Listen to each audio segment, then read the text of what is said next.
好，我是宁官，健康好生活有 YouTube 的官方频道喽，大家记得要赶快按订阅哦。周太医中医怎么看芒果？芒果又叫旺果或蒙果，它本来就是在解渴生津，还有化痰止咳、健胃消食。那有一招我也真的吓到了，原来是芒果越套果肉的里面，它居然可以去止咳化痰的。这是我从我们病人身上学到的，也是我们互相讨论出来的。我有个病人，他很特别，他40多岁，小孩都大了一点点，他就开始当一个非常优秀的保姆，一次带4个小朋友来看诊。那我就发现说，最近很特别，就是他小孩感冒啦、咳嗽一直没有好，那看了西医，差不多看了4、5次，那我们就用中医调理，乍看这样好像有好，可是好像喝不完转。那刚好又夏天又到了，好啦，绿豆汤来了，荔枝、西瓜来了，你要怎么止它？我们大人都在吃手摇饮加冰块，你跟小朋友说不行，你只能喝热的绿豆汤，不可以吃西瓜，这个不 OK 的，小朋友受不了。后来我们就跟他说，吃芒果，他说不行，芒果吃得很咳很甜，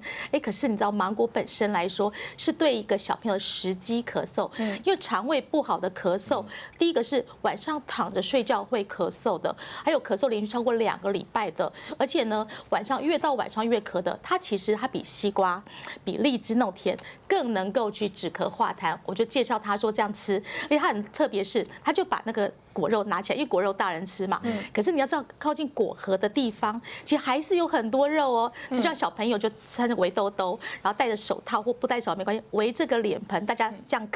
啃到越靠核的地方呢，让他吃的非常干净。小朋友大概是2、3礼拜咳嗽就好了。跟大家分析一下说为什么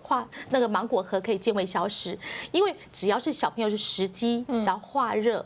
热生痰之后就开始犯肺，肺就开始咳的时候，因为芒果核它本身不仅是入胃与小肠，它甚至入脾和肺和膀胱经，可以利尿消炎，所以对于小朋友的时机咳嗽啦，或是一个比方不是新感冒的痰，都是非常有帮助的。那也问一下周太医中医怎么看芒果？我刚才听王医师这样讲哦，对于医术很差的我觉得越来越拔来会修改。芒果在树上已经120天好好的去晒太阳，又香又甜。那你居然说它会过敏不能吃，其实简直是不要太好，只有吃很少，怎么可以呢？因为芒果本身在中医来说它性寒，性寒理论上应该是不会生风动火，应该没有湿热或湿寒的潜力，怎么会这样呢？所以我们今天好好理一下这个什么叫做会生风动火、会压起来、会发起来的问题。就有个病人，你说他为什么一定要吃芒果？因为他本身是竹科的工程师，可是爸爸刚好在仿山有一大片芒果园，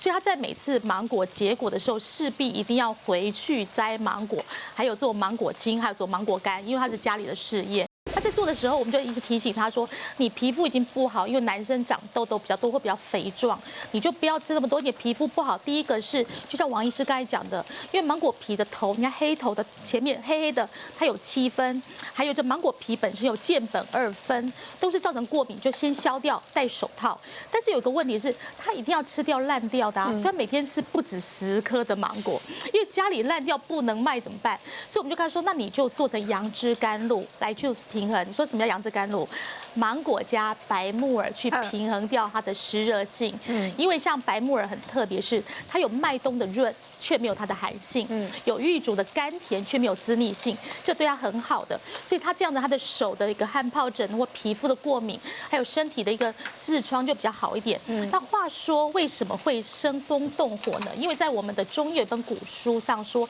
有叫《开宝本草》说。凡是会治黄病，就是芒果引起的黄掉的，